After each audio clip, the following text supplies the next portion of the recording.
2016년 8월 1일입니다. 월요일날 새벽 3시 5분에 화재 신고가 하나 접수가 됩니다. 예. 여기 땡땡동인데 옆집에서 연기가 납니다. 그런데 이 신고자가 바로 이웃 주민이네요. 소방관이었다 보니까 이제 아마 그 불이 나는 걸 보고 가서 직접 진압을 했던 것 같아요. 초기 진압했구나, 초기 진압. 네. 근데 거기서 이제 집주인 부부의 시신이 발견이 됐어요. 이웃집이니까 장례식까지 갔던 모양이에요. 가서 거기 주변 사람들한테 지가 얘기했다는데요. 내가 신고했다고. 얼마나 고마운 분이에요. 그런데 사건 10일째 되는 날 이상한 데서 단서가 하나 퍽 터집니다. 아버지가 극단적인 선택을 할 것 같다는 아들의 신고가 있었다. 119 상황실에서 얘기를 하는데 근데 그 아버지가요 사실 살인사건 났던 신고자예요.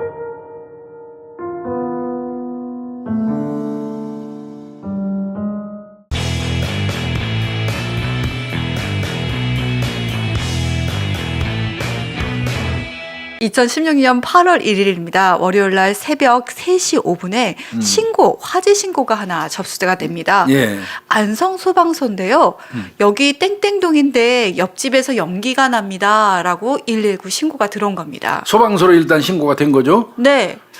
그런데 이 신고자가 바로 이웃 주민이네요. 네. 이웃 주민이면서 안성소방서 소속 현직 소방관 50세 최 씨예요. 네. 그러니까 이분이 바로 옆집에서 아마 소방관이니까 또 관심 있게 뭐 타는 냄새도 맡고 그래서 아마 먼저 발견하고 신고를 한 것 같아요. 네. 그리고요 소방관이었다 보니까 이제 아마 그 불이 나는 걸 보고 가서 직접 진압을 했던 것 같아요. 초기 진압했구나, 초기 진압. 네. 그래서 아마 2층 단독주택으로 돼 있는데 그 예. 1층 내부에서 불이 시작이 된 걸로 봐서 거기 들어가서 아마 진압을 해서 오히려 소방대원들이 출동을 했을 때는 이미 불이 다 꺼진 상태였어요. 그래 이제 불꽃도 사그러지고 그냥 네. 그을린 자국만 있을 정도. 네, 네. 이거 진짜 고마운 분이고 감사한 분이죠. 그 현장에서 집주인 부부의 시신이 발견이 됐어요. 네. 안방 침대에서는 아내 고 씨, 57세 되신 분이 사망을 했고요. 네. 그 침대 주위에 비산혈흔이 있었다고 그래요.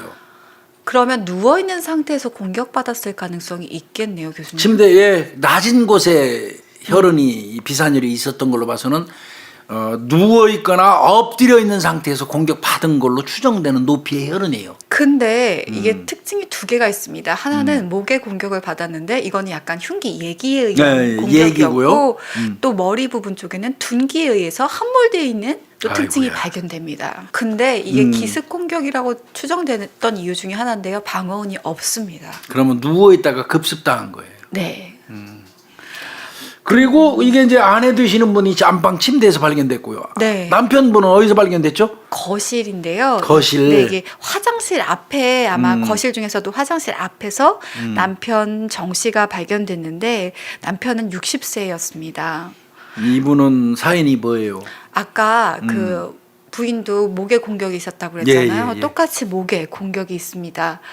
베인 흔적이 있고 근데 아까 부인과는 다르게 반항은과 방어 흔적이 있습니다. 아까 부인 같은 경우는 둔기흔이 있었는데 이분은 둔기흔은 없네요. 없어요. 네.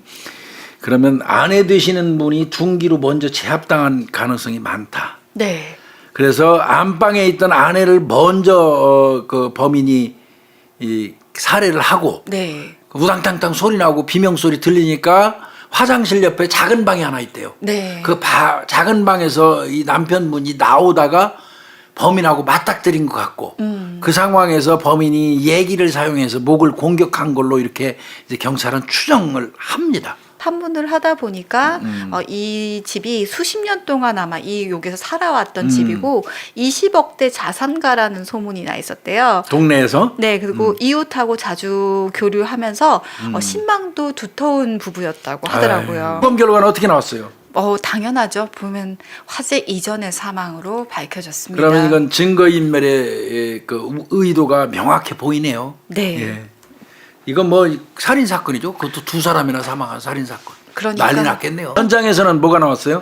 현장에서는 아까 부부의 시체와 함께 물새큰이 나왔습니다. 하하, 네. 근데 그 장롱을 열은 흔적이 발견됐는데 이게 혈흔이 묻어 있는 거예요. 그러면 살해하고 난 다음에 손에 피가 묻은 상태에서 그 장롱 열어서 귀중품 같은 거 훔치려고 하는 그런 제스처라고 봐야 되겠다. 그쵸. 그런 흔적. 네. 그러면 근본 목적이네요. 네. 이때 뭐 이 사건이 특징 중에 하나가 뭐였냐면 이 마을에 3년 동안 강절도 사건이 한 건도 없었대요. 근데 여기서 사건이 발생을 하다 보니까 이 부분에 대해서 뭐 범행 동기에 대해서 추정하기 위해서 프로파일러들 5명이 투입됐다고 하는데 주변인 탐문을 해도 CCTV를 해도 수색을 해도 뭐 증거가 확실하게 나오지가 않아서 이 수사는 약간 답보 상태로 진행되고 있었습니다. 네. 그래서 진전이 없이 세월만 이렇게 흘러가고 있는 상황이었는데요. 이 흉기가 발견이 안 돼서.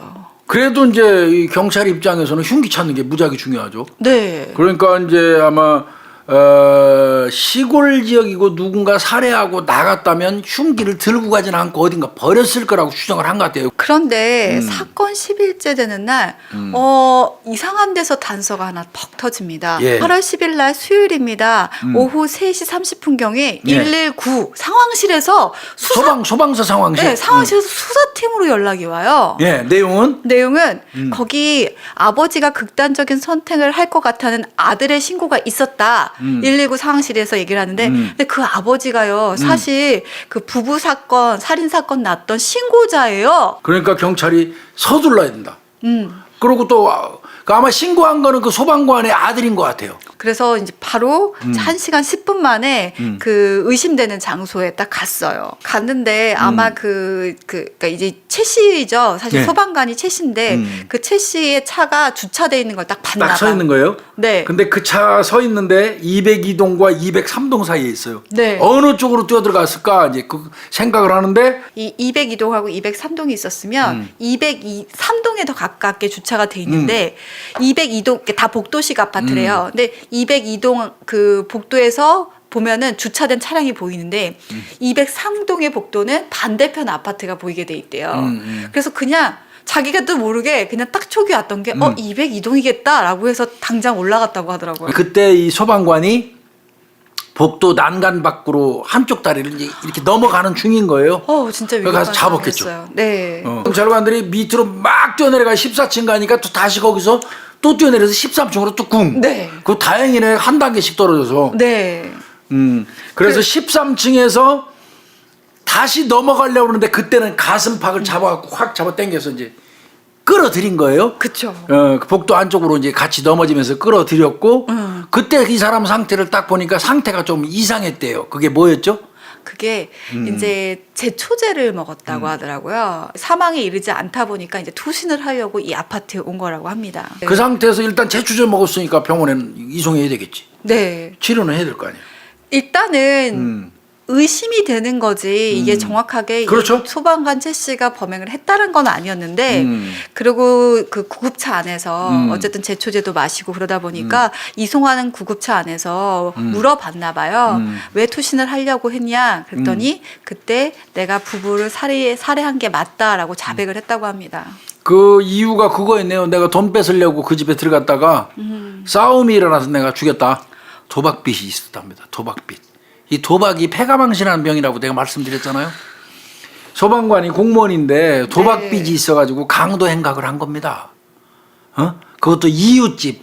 그러면 얼마나 오랫동안 알아온 집이겠어요. 그 두 부부 다 알 거 아니에요. 네. 그 집을 대상으로 한 거예요.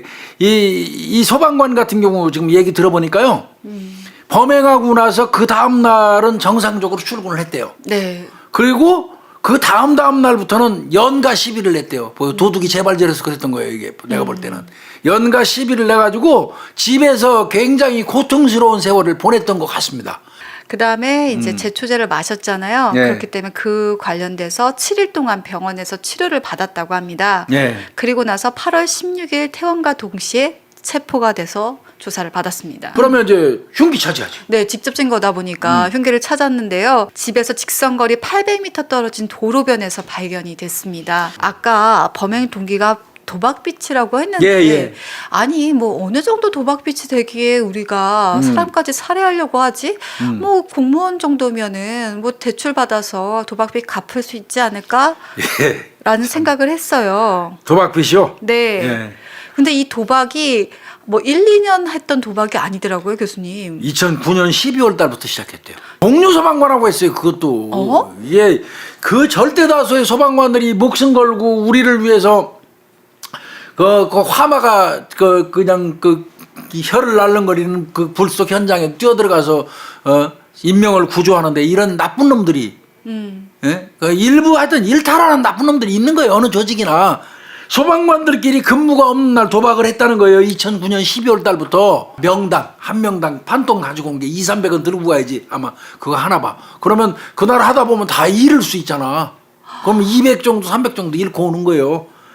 어지간하면 동료끼리 하고 나면 뭐라 그러니까 뽀찌라고 그러나 개평 준다고 그래서 나눠주고 도로 주고 이게 이거 아니에요. 얘들은 완전히 도박꾼으로 전락한 놈들이라 빚 얼마나 줬어요 이 사람? 2억 6천만 원입니다. 그런데다가 이게 제1금융권도 안 되다 보니까 제2금융권, 제3금융까지 대출을 받았는데 이 조건 자체가 뭐였냐면 월 550만 원 원리금을 상환하는 조건으로 대출을 받았어요. 시월급이 550만 원이 안 되는데 한 달에 550만 원 원리금 상환 조건으로 돈을 빌렸었으니 2억 6천만 원.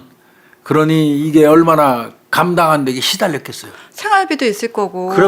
그러면 이거는 경찰 입장에서는 일단 살인 사건은 살인 사건이고, 네, 이거 같이 도박한 놈들 이거 소방관들 이거 당연히 입건해야죠. 네, 상습 도박주죠 놈들. 그렇죠. 네. 이 같이 했던 사람이 소방관 5명입니다. 근데 입건을 해서요, 벌금 1,000만 원 선고 받았다고. 나중에 하네요. 추후에. 네. 그러니까 경찰이 그 살인범 동료들, 살인범이 도박 때문에 2억 6천 빚을 져서 내가 그 강도짓 하다가 사람 이웃집 죽였습니다 하고 자백을 하니까 당연히 도박 같이 한 놈들도 소방관들도 처벌을 해야죠. 그쵸. 그 사람들 보니까 5명이더라고요.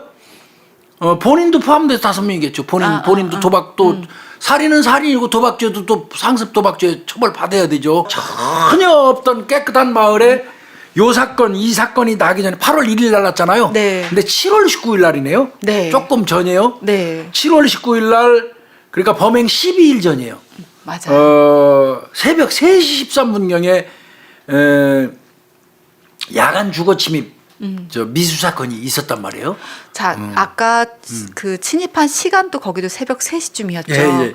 3시쯤입니다. 그리고 그때도 범인이 흉기, 얘기로 추정되는 흉기와 둔기를 같이 갖고 담을 넘었다고 합니다. 침입을 하려다가 비상벨이 울리는 바람에 이게 미수가 된 사건이었는데. 이건 강도 미수인데 엄밀히 얘기하면 그러면. 그렇죠. 그래서 또 뭐 부인할 수가 없었던 게 족흔적 같은 경우도 발견이 됐는데 부부 살인 족적이 사건, 나왔구나. 네, 똑같은 것과 침입 방법도 나중에 이게 같잖아요. 창고로 이렇게 침입했던 방법이나 아니면 루트 같은 것도 다 똑같았다고 하더라고요. 이따가 이제 범행 방법은 또 다시 설명드려야 되겠죠. 살해 네. 방법은. 네. 그러면 8월 1일 날 이렇게 사람 살해하고 불 지른 거 이전에 범행 12일 전에 네. 이미 그 남의 집에 들어가서 강도짓 하려다가 비상벨 울려갖고 포기했던 전례가 있는 거네요. 네. 그러니까 이거 참 그때 잘못했으면 그 비상벨 없는 집 그 사람들이 사망할 뻔했네 진짜. 그러니까요. 끔찍한 얘기네 이거. 근데 이제 이 사람 이제 좀 보면 자 이제 본인이 처음에 신고했죠. 네. 그 다음에 신고한 다음에 이웃집이잖아요. 이웃집이니까 장례식까지 갔던 모양이에요. 가서 거기 주변 사람들한테 지가 얘기했다는데요. 내가 신고했다고. 제가 최초 신고자입니다. 그리고 유족들이나 주변 사람들이 묻지도 않는데 사실 제가 그날 담배를 피우러 새벽 3시 그렇게 나간 거였어요. 근데 담배를 피우고 있는데 어디서 타는 냄새가 나다 보니까 집에서 불이 나길래 제가 얼른 119에 신고를 한 겁니다.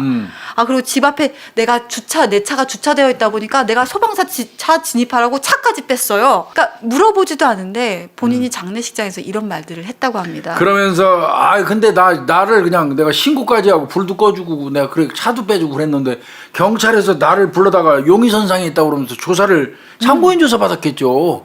이때 참고인 조사 받았지 경찰이 용의자로 선정한 거 절대 아니거든요. 네. 근데 나를 용의선상에 있다고 그러면서 경찰에서 불러가고 조사를 몇 개 받았는데 몇 번 받았는데 힘들어 죽겠어요. 이제 앞으로 나 신고 같은 거 안 하려고 그래요. 이러면서 너스레를 떨었다는 거예요.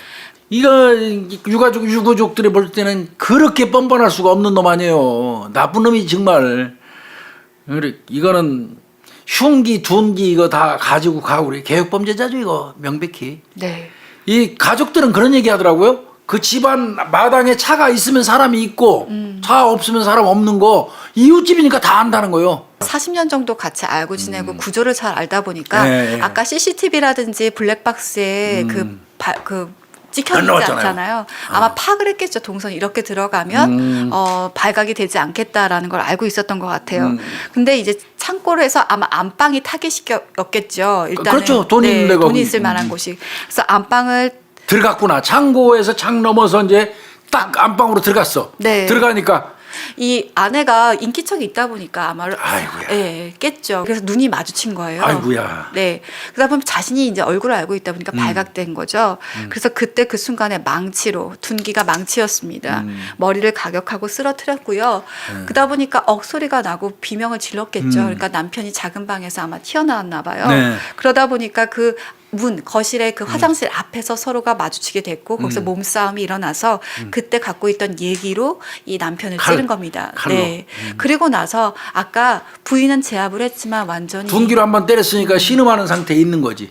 가서 그리고 확인 사살했구나 이놈이. 네, 다시 들어가서 똑같은 방법으로 칼로? 네, 남편을 살해한 것과 똑같은 방법으로 목을 가격해서 살해를 한 목을 겁니다. 베서 칼로 목을 베어서. 네. 이게 참 말하기도 불편해요. 네. 이웃집이 때문에 얼굴을 알기 때문에 면식범이라 반드시 죽일 거였고요. 그래서 계획범죄라는 거예요. 그리고 나서 이제 작은 방에서 거실까지 다 기름까지 뿌렸다고 하더라고요. 소방관이니까 뭐 저 전문 지식 뭐 이건 누구 아니라도 알겠지. 거실에서부터 작은 방까지 기름을 네. 뿌리고 불을 지른 거네요. 네, 그리고 방화를 하고 나서 나갈 때도 다시 창고를 향해서 지가 왔던 대로. 그러니까 이놈은 애초부터 살해 목적으로 들어간 거예요. 요 소방관 이 최가 이놈 네. 그 최가는 평생 남한테 자신이 깊은 얘기를 해본 적이 없는 사람이래요. 그건 이상한 성격인 것 같아요. 자기 아내한테조차도 이 도박과 관련돼서 얘기 한 번도 안 했고요. 뭐 한쪽에서는 완벽한 남편으로 아마 이제 그 행세하면서 살았던 것 같고, 뭐 이제 저 경찰관은 이제 편하게 얘기하는 것 같은데, 편하게 뭐 이해하는 측에서 얘기하는 것 같은데, 진즉에 본인이 도박빚 같은 것 때문에 힘든다는 얘기는 누구한테 털어놨다면 그게 이런 짓을 벌이지는 않았을 거 아닌가 이렇게 아쉬워하는 것 같아요. 5차 공판에서 공개됐던 자필 메모가 있었는데요. 예. 그때 거기 메모에 뭐라고 써 있냐면 이렇게 첫째 장, 두 번째 장 이렇게 있었나 봐요. 네. 근데 첫 번째 장에는 충동, 괴물, 빚, 노름, 책임 지 얘기네. 네. 전부 지 얘기네. 예. 그리고 또 내가 누구인지 그리고 겉과 속이 다른 사람. 지가 지 얘기 잘하네. 또 이 문구인데요. 내 마음 속에는 악마가 있는 걸까? 이게 첫 번째 장에 있는 거고. 네. 두 번째 장에는 나를 아끼는 모든 사람들에게 미안. 네. 갑자기 찾아온 충동. 네. 그동안 참으려고 애썼는데 마지막에 참을 수가 없었다. 네. 요건 살인 사건 이후에 쓴 것 같아. 재판장이 질문을 합니다. 아니 왜 저런 표현을 쓴 겁니까? 범행 전에 마음속에 어떤 충동 같은 거 있지 않았습니까? 라고 질문을 했습니다. 그러니까 본인은 그냥 그 단어가 생각나서 그 쓴 거지 충동을 느껴본 적은 없다 네. 하면서 작은 목소리로 대답했다고 그래요. 네. 그러니까 이게 뭐 이 사람은 증거는 명백해요. 뭐 부인할 게 없어. 그냥 본인 스스로 다 자백한 거나 마찬가지. 자백도 하기도 했지만 네. 그 자백을 뒷받침하는 증거가 다 나왔어요. 이게. 살인까지 하고 절도까지 한 거는 이건 충동 조절이 안 된 건데 본인이 충동을 느껴본 적이 없다라는 거가 범행 자체를 이거는 부인하고 있는 거나 마찬가지죠. 메모상에서 아까 충동이라는 말 이런 걸 물어보는 재판장 이유도 그거예요. 맞아요. 당신 이거 적을 때부터 강도 목적이 아니라 죽여버리고? 괴물이라고 얘기하는 것 거조차도 그런 거 아니었냐. 그렇지. 그런 거예요, 사실은. 재판에서 검찰이 일단은 이렇게 얘기합니다. 치밀한 계획하에 선량한 이웃 부부를 처참히 살해했다. 그렇죠. 범행 후 증거 인멸을 위해 불을 지르는 등의 정황을 볼 때 피고인에게는 유리한 정상 참작 사유가 존재하지 않는다.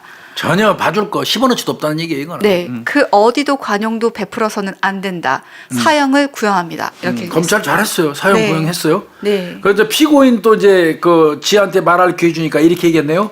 제가 왜 그 집에 들어갔는지 저 자신도 이유를 모르겠어요. 피해자하고 눈이 마주친 후로는 제정신이 아니었어요. 몸싸움을 하면서 흉기로 찌른 기억은 나는데요. 그 이후에 뭐 정말 나도 무섭고 두려웠고 반성하고 있어요. 네, 1심 재판부는 2017년 3월 27일 수원지법 평택지원 형사 1부입니다. 김동현 재판장은 무기징역을 선고했습니다. 변호인 쪽에서 이런 얘기를 한번 했었나 봐요. 소방관으로 일을 하다 보니까 이게 PTSD, 그러니까 외상후 스트레스 장애죠. 끔찍한 걸 현장에서 계속 보고 이런 위험한 상황을 계속 겪다 보니까 이런 부분들이 어떻게 보면 이 사건에 영향을 미친 게 아니냐, 정신적으로 피폐해지면서 이런 살인에까지 영향을 준 것이 아니냐라는 얘기를 한 것 같아요. 네, 1심에선 무기징역이었고요. 2심에서 서울고법 형사 11부입니다. 예. 특수 강도 미수 아까 그렇죠. 칼 들고 들어갔으니까. 저 배를 내서 도망간 거. 네. 맞아. 그다음에 현주 건조물 방화. 그렇죠. 그다음에 상습 도박, 네. 강도 살인까지 해서 2심도 여전히 무기징역에 대해서 확정을 했습니다. 두 명의 목숨을 앗아간 중범죄로 죄가 무겁다. 그동안 소방 공무원으로 성실하게 근무했다고는 하지만 피해자 가족들이 계속 엄벌을 탄원하는 등 합의도 되지 않았다. 하지만 그도 살아있는 인간이기에 목숨까지 빼앗는 건 적절하지 않다고 보기 때문에 무기징역을 선고한다고 했습니다. 도박 비스트로 인해서 이 40년 동안 알고 지냈던 이웃을 계획적으로 살인을 하고 강도를 해서 또한 심지어 자기네 그 증거를 인멸하기까지 했던 범인이었습니다. 오늘도 감사합니다, 교수님. 네, 고생 많이 했어요. 수고하셨습니다. 네.